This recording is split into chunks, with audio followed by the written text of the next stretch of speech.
Hello. അതെ, നമ്മൾ ഈ ഉത്സവ പറമ്പിലും ഫെസ്റ്റ് നടക്കുന്നിടത്തൊക്കെ പോയി കഴിഞ്ഞാൽ ഈ ഒരു ഐറ്റത്തിൻ്റെ അടുത്തായിരിക്കും ആൾക്കാർ കൂടുതൽ. കാരണം അവിടെ ഭയങ്കര തിരക്കായിരിക്കുമല്ലോ, നമ്മൾ ക്യൂ നിന്നൊക്കെ മേടിക്കേണ്ടി വരില്ലേ, അങ്ങനെ ഒരു ഐറ്റമാണിത്.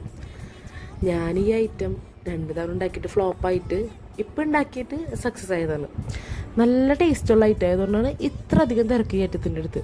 ഐറ്റം ഏതാണെന്ന് നിങ്ങൾക്ക് മനസ്സിലായിട്ടുണ്ടാവുമല്ലോ, അതന്നെ നമ്മളെ കോളിഫ്ലവർ ഫ്രൈ. പിന്നെ നമ്മൾ ഷോപ്പിൽ നിന്ന് മേടിക്കുമ്പോൾ ഭയങ്കര ചെറുതായിരിക്കും, ഭയങ്കര ചെറിയ പീസസ് ആയിരിക്കും, നല്ല ക്രിസ്പി ആയിരിക്കും. അപ്പം ഞാൻ ആദ്യം ഉണ്ടാക്കുമ്പോൾ ഈ ക്രിസ്പിനെസ് കിട്ടില്ല, എനിക്ക് ഭയങ്കര സോഫ്റ്റ് ആയിപ്പോൾ. പക്ഷേ ഈ ഒരു റെസിപ്പി ഫോളോ ചെയ്തിട്ട് ഞാൻ ഉണ്ടാക്കിയപ്പോൾ എനിക്ക് ആ ക്രിസ്പിനെസ് ഒക്കെ കിട്ടി. നല്ല അടിപൊളി, ഉള്ളിൽ നല്ലോണം കുക്കാവുകയും ചെയ്ത് നല്ല പുറമെ നല്ല ക്രിസ്പിനെസ് കിട്ടുകയും ചെയ്ത്. ആദ്യം ഞാൻ നമ്മൾ ആ ഒരു മഞ്ഞപ്പൊടിയും ഉപ്പിട്ട് കുറച്ച് നേരം ഒന്ന് തിളപ്പിക്കണം.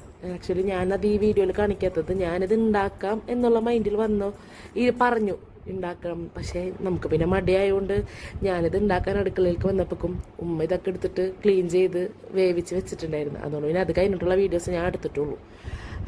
അത് ഇതിൽ കാണാത്തത്. അപ്പോൾ ആദ്യം നമ്മളിത് കട്ട് ചെയ്തിട്ട് കുറച്ച് ഉപ്പും കുറച്ച് മഞ്ഞൾപ്പൊടി ഇട്ട വെള്ളത്തിൽ കുറച്ച് നേരം ഒന്ന് തിളപ്പിച്ചിട്ട് കുക്ക് ചെയ്തെടുക്കണം.